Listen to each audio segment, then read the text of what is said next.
Growing up, I would always travel places with my family.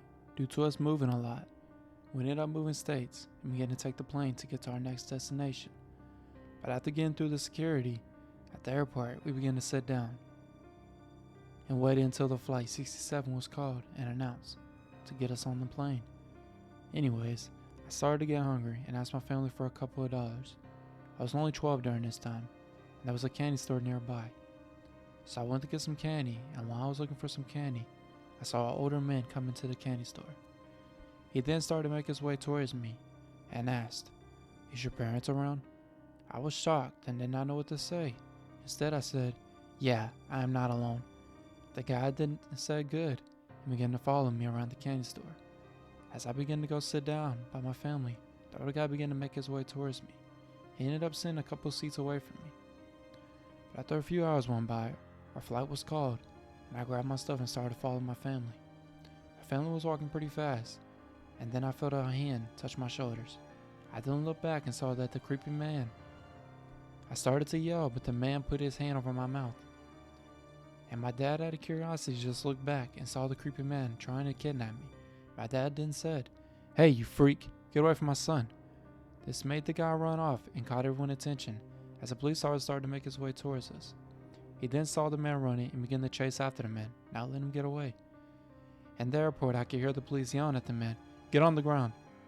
As we started to get on our flight, the police came in and thanked us. And the man is gone. We caught him. My family thanked the police officer and we got onto the plane and took off. If my dad did not look back when he did, I would have been missing. My name is Abby and I'm picking up my friend Zach from the airport, who went on a fishing trip with his grandpa in Canada.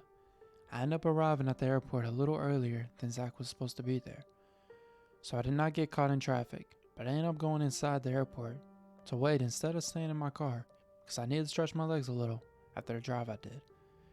Anyways, I went into the airport and got something to eat. I then ate my food and began to go sit down while I wait. Then a guy came up to me and sat next to me and said, "Abby, right? I saw you on Instagram." I then said, "I think you might have the wrong person." The guy said, No. You're Abby Powell." I was a little creeped out because my Instagram account was private and nobody knew my Instagram account because I would use a fake name. The guy was 6 foot tall and had brown hair and looked pretty creepy. The guy then said, "Abby Powell." I said, "No, wrong person, sir." The man then started getting angry. He started to scratch his head and pull his hair a little, and then said, "Don't you lie to me, Abby. Abby Powell." I then said, "How do you know my name?" The man laughed and said, "Because I watch you." I then felt creeped out and started to move seats. The man then started to do the same. So I got up and started to leave the airport. As the man started to follow me, I then ran and looked back and the man was running too. I ended up going outside the airport and began to make it to my car. The guy saw me sprint to my car and started to bang on my window, demanding for me to stop or he would kill me. I then pulled out the driveway fast as I could and called 911. The police arrived and the man was gone. My friend Zach then saw I was talking to the police and asked if everything's okay. I explained every detail of the man and then drove out to my house. From what I know, the man has not been found and the police are still searching for this man.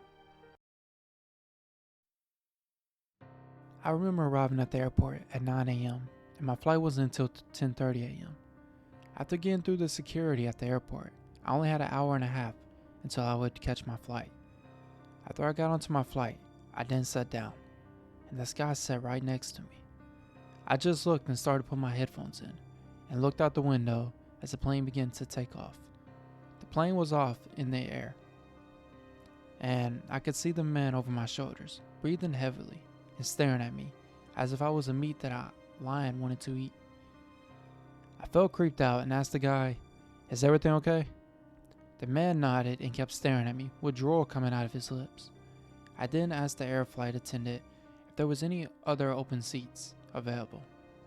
The flight attendant said no.